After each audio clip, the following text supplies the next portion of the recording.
लुदबुद कहू के बाल तहा से जन्म लसरा कवाल और लसरा कवाल बरा नोई तहा से जन्म दिन भोई और दिन भोई झारे कलिया तहा से जन्म हो नानू ढलिया गाना रोई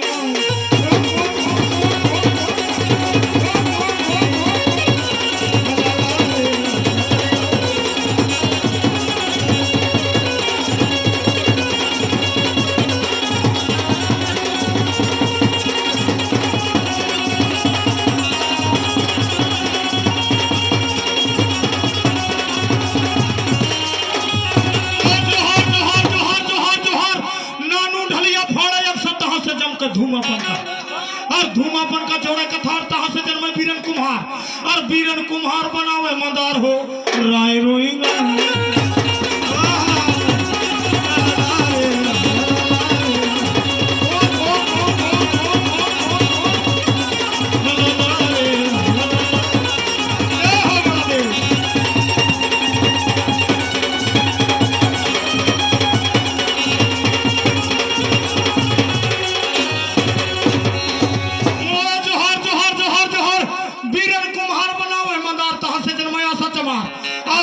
जोड़ा लथा तहा से जन्म लिखारी लहरा बनावे तलवार तहा से जन्म हथियार डकरा मारे हथियार गार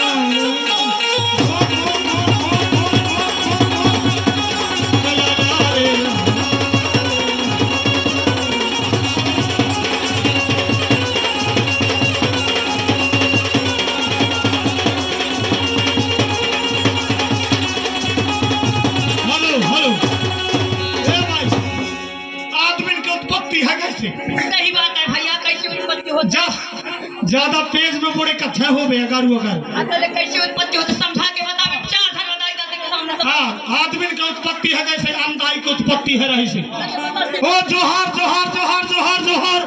कोदो कहे मैं बरदाई मोर बिना भूख नहीं बुझाई और धान कहे मैं नान में राखो पहनन के मां उर्दा कहे मैं बड़ भाई मोर बिना नहीं होए सगाई भोरठा कहे खुले में फूल थवा थर में थर था और लड़का ज्यादा खाता है तो आई गुण कर थागा राय रोई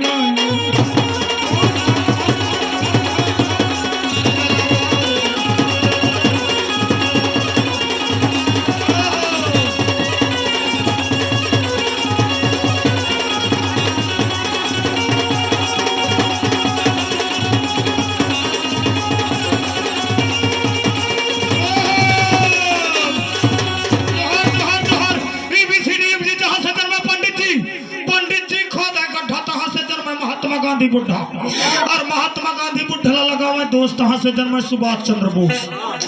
और सुभाष चंद्र बोस फेंके डंडा तहां से जन्म तिरंगा झंडा गार